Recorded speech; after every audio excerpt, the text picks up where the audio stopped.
Ciao a tutti, oggi vi proporrò una ricetta tipica della mia terra, la Sardegna. Si tratta dei pistocheddos, biscottoni sardi perfetti per l'inzuppo nel cappuccino o nel tè.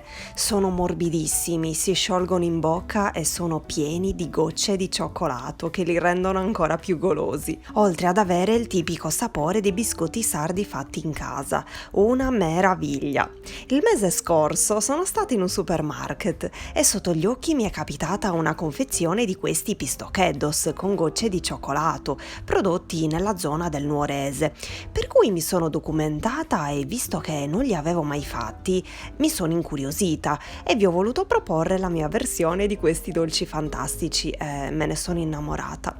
Sicuramente non saranno perfetti nella forma, visto che li ho realizzati interamente a mano, essendo sprovvista degli stampi, ma vi posso assicurare che sono di una bontà immensa, differenti dai savoiardi per il tipo di lavorazione che fra poco vi mostrerò. All'interno di una ciotola versiamo 500 g di farina 00 e una bustina di lievito per dolci vanigliata e setacciata.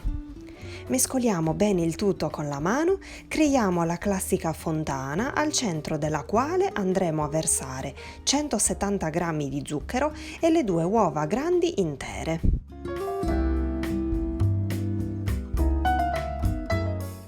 Uniamo la scorza del limone grattugiata e iniziamo ad amalgamare così al centro con una mano, proprio come facevano le nostre nonne all'antica, senza spatole o altri strumenti.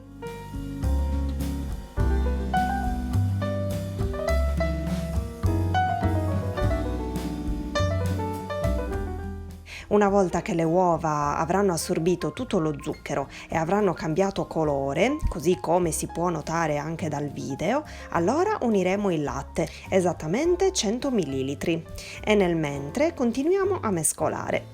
In ultimo aggiungiamo 150 g di strutto, amalgamiamo per circa 30 secondi, dopodiché aggiungeremo 160 g di gocce di cioccolato fondente che io ho tenuto nel congelatore per circa 15 minuti, di modo tale che così con il calore delle mani non si sciogliessero. Il segreto per far uscire così morbidi questi biscottoni sta proprio nella velocità dell'impasto, come ad esempio per la pasta frolla, non dovrete lavorarlo molto, altrimenti poi rischiereste di perdere la loro friabilità. Avete visto? Sono anche semplicissimi e velocissimi da fare. La frolla ottenuta non avrà bisogno di riposo nel frigorifero, ma potremo subito creare le forme.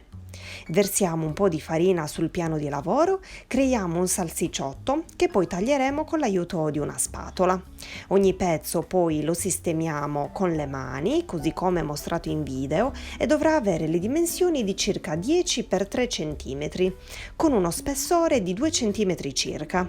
Io li ho fatti così ricordando quelli che avevo visto nel supermarket, ma volendo li potreste fare anche più lunghi, tipo 15 x 3.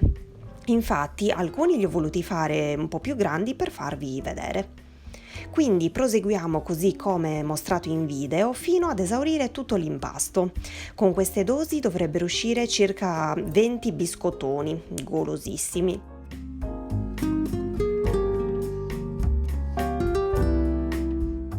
Accendiamo il forno, lo facciamo preriscaldare e prima di sistemare i pistocheddos sulla teglia sopra la carta da forno, li dovremo inumidire leggermente con un po' d'acqua così sulla superficie e passarli poi nello zucchero semolato.